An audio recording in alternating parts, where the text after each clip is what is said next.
بسم الله الرحمن الرحيم. اللهم صل وسلم وبارك على سيدنا محمد. ازيكم يا اخواتي ومتابعينا؟ عاملين ايه؟ كل سنه وانتم طيبين. وعيد اضحى مبارك علينا وعليكم وعلى امه محمد اجمعين ان شاء الله. النهارده قلت اعمل معاكم غدا العيد. وقلت انزله لكم. امبارح نزلت فيديو افطار يوم عرفات. مع الاسف ما جابش خالص مشاهدات. واتمنى انكم تشوفوه، تشتركوا في القناه فضلا وليس امرا، تحطوا اللايك. والنهارده عملت لكم فيديو يعني كلمة عبقري، كلمة ممتاز قليل عليه. وأكلي أكلة بصراحة كنا محتاجين، اللي هي الكبدة العجالة. جبت جاب لي جوز اللي يخليه ويبارك لي فيها يا رب. كيلو حاجة مش عارفة، بس المهم يعني كيلو حاجة. فعملتهم، قليتهم قليه زي ما انتوا عارفين. هعمل كل حاجة قدامكم. هنا الأول لازم نحشوا الجلد ده، اللي ما تنفعش عشان ما تخليها تشد، لازم تحشيه. حشتها انا بصراحة طرية كداتا، وحشتها فما كنت قصت فرت وغلبتني في حشتي. عملت طرفها بالسكين الاول. فلما عملتها الحمد لله كل حاجة هتبقى قدامكم، وزي ما انتم زي ما انا معوداكم ان بعمل كل حاجة قدامكم.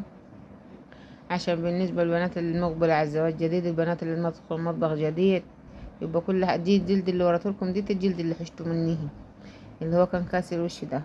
وهناتي هقطعها مكعبات حلوة كداتا، ولا رفيعة جو ولا تخينة جو، حلوة مظبوطة. لو عاوزين تقطعوها انتو زي الشاورما قطعوها. هقطعها معاكم واحدة بواحدة وخطوة بخطوة. واتمنى ان شاء الله الفيديو يعجبكم وينور رضاكم. واتمنى تشتركوا في القناة فضلا وليس امرا، وتدوسوا على الكل عشان يوصلكم كل جديد من قناة مطبخ الطيبين. واتمنى الفيديو يعجبكم وينور رضاكم ان شاء الله. تشتركوا في القناة فضلا وليس امرا، وتحطوا اللايك. اللهم صل وسلم وبارك على سيدنا محمد. اللهم استرنا فوق الأرض وتحت الأرض ويوم العرض عليك يا الله. هنا لقيت الكبدة ما شاء الله حجمها كبير، فقلت الترك هيبقى كبير جدا، فقطعتها على حتتين.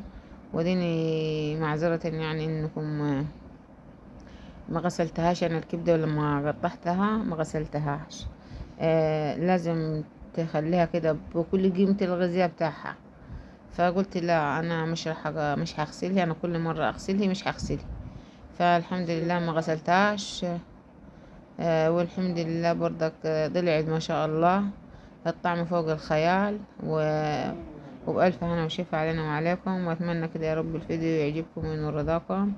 وما تنسوش تشتركوا في القناة فضلا وليس امرا، وتحطوا اللايك وصلوا على زي ما انا قلت النبي. قطعت الكميه كلها اللهم هذه صل وسلم قدامكم، وبارك على سيدنا وبرضه محمد. ادعيتم هحطها امبارح في معاكم في عرفة ولا ما البالة معذرة ادعيتوش؟ يعني على يكون في دم ولا حاجة، بس انا حبيت اوريكم كل حاجة.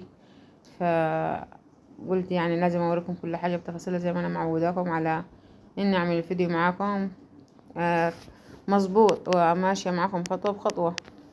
هنا بعد ما عبيتهم في البولي، راح حاطة هني على البوتاجاز الصينية وخلاها تسخن. لازم تخلوا الصينية تسخن زين وكويس. دي لقيتها كبيرة فهقطعها على التركيان عشان ما تبقاش واحدة كبيرة واحدة صغيرة. وزي ما انا قلت لكم لازم لو عندك سمنة بلدي حطي، لو عندك زبدة حطي. ولازم تحطي الزبدة مع الزيت. وانا هنا حطيت زيت وسمنة بلدي، وحطيت سمنة نباتية. وتطوع قبل ما تحطوا الكبدة ولا حاجة، لازم تخليها تسخن زيان عشان هي الكبدة ما تدلش المية بتاعتها ولا حاجة. ده سمنة نباتية وزيت، وده سمنة بلدي. ما شاء الله لازم تخلي الطاوة تتقدح كويس. شايفين ما شاء الله انا اول ما حطيتها عملتيها. بألف هنا وشفا علينا وعليكم. وما تقلبيش فيه، تنزل بالكمية كلها وتسيبيه. وبعد كده لما تلقاها كده ما فيش حاجة خالص، لازم تسيبيها الاول مع نفسه عشان ما تنزلش مية ولا حاجة. وبعد كده تقلبيه. شوفوا انا هخليها كديه قدامكم وبعد كده هقلبها. يعني انا خليتها حوالي يعني كده 10 ثواني، لان دي شوفوا شايفين الصدمة اللي خدتها ما شاء الله. بألف هنا وشفا علينا وعليكم. ويا رب ان شاء الله الفيديو يعجبكم وينور رضاكم. وزي ما انتوا عارفين الكبدة مش بتاخد طيب قوي. ما خدتش ربع ساعة والله معايا على البوتاجاز الحمد لله. وهنيتي قلت عبال ما اخلص الكبدة وكل حاجة، حطيت الحلة اللي هعمل فيها رز تسخن وهنزل قدامكم بالزيت، وهحط برضك شوية سمن، بس مش عارفة الكاميرا مجبتهمش السمنات، انا بحطهم يعني معلقة من تحت الرز برضو، وتشوح الشعريات كويس، وتنزل هنا بوريلكم عشان هنزل عليهم بالرز. بألف هنا وشفا على كل اللي اكل حاجي، واتمنى انكم تجربوها والفيديو يعجبكم من رضاكم، وان شاء الله تجربوها وتطلع بسم الله ما شاء الله الطعم فوق الخيال، بل مش فوق الخيال بس اكتر من فوق الخيال. وهنيتي حطيت مكعباية، معذرة وقعت مني، عاوزة تحط مكعباية حط، مش عاوزة تحطها كويس على كده. وهنزل بالملح ومية. بصراحة الميات ما كانوش حامين قوي، هم حامين بس مش اللي هم جردة الغليان، فهديلهم لازم تخلوا الرز يتفلفل كويس كده عشان يبقى حلو. وتنزلوا شايفين المية ما شاء الله اول ما نزلت عليها في الرز، فكانت بسم الله ما شاء الله. هناك جبت بصلتين عشان هحطهم للكبدي، هقطع واحدة بحتة بس عشان البصلتين بصراحة لقيتهم هيعملوا كمية كبيرة، فقلت لا هقطع واحدة والتانية مش هقطعها. قدامكم هقطعها كلها دلوقتي معاكم، هترمي كمية حلوة، فانا مش عاوزة اخليها بصل خالص لا. والفلفل اهو قدامكم في الطبق برضو، فلفل غليظ وفلفل حامي وقرن واحد احمر. وبألف هنا وشفا علينا وعليكم. بس حطوا يعني لو عاوزين تحطوا ثلاثة قرن فلفل ماشي، بس ما تكتروش برضو. انا جايبه هنا طبق صغير حاطه فيه فلفل، بس مش هحطه كله، هحط حوالي 3 4 بس مش هكتر. وحطيت لهم اللي هو الفلفل الحامي، حطيت لها مش عارفة 3 يعني، فلفل حامي وفلفل رومي وواحد فلفل احمر من اللي هو بتاع الهريسي. شايفين بصلة واحدة ده، انا كنت قدامكم جايبة بصلتين في الطبق بس عملت واحدة بس وسبت واحدة. شايفين ما شاء الله اللون بيتكلم عن نفسه، والطعم ما شاء الله، والريحة تحفة تحفة تحفة.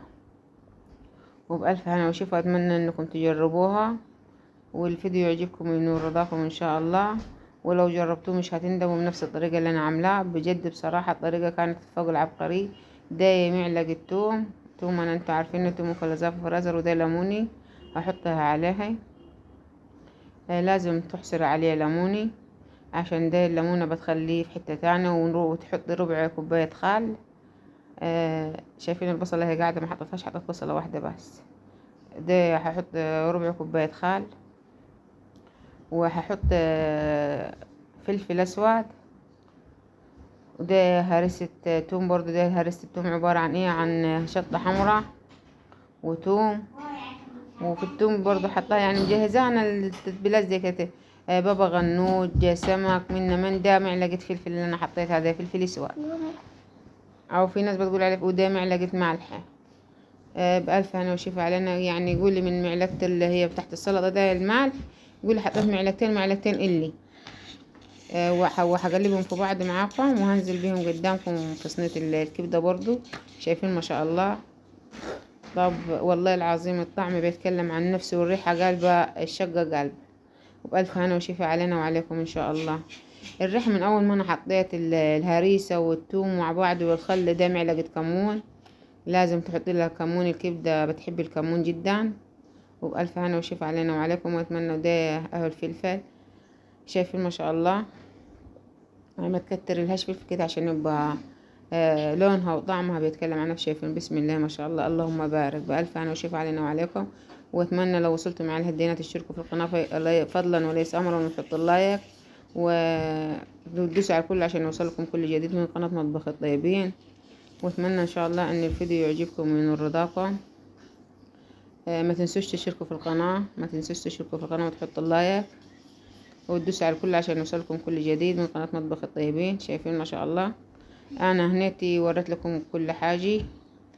فده معلق الشطة برضه عشان قالوا لي خليها مشطشطة شوي، قلت لهم ماشي حاضر. وبألف هنا وشفا علينا وعليكم. واتمنى يا رب كده الفيديو يعجبكم وينور رضاكم. وده قلت اوريكم فيديو غدا العيد النهاردي، وكل سنة وانتم طيبين.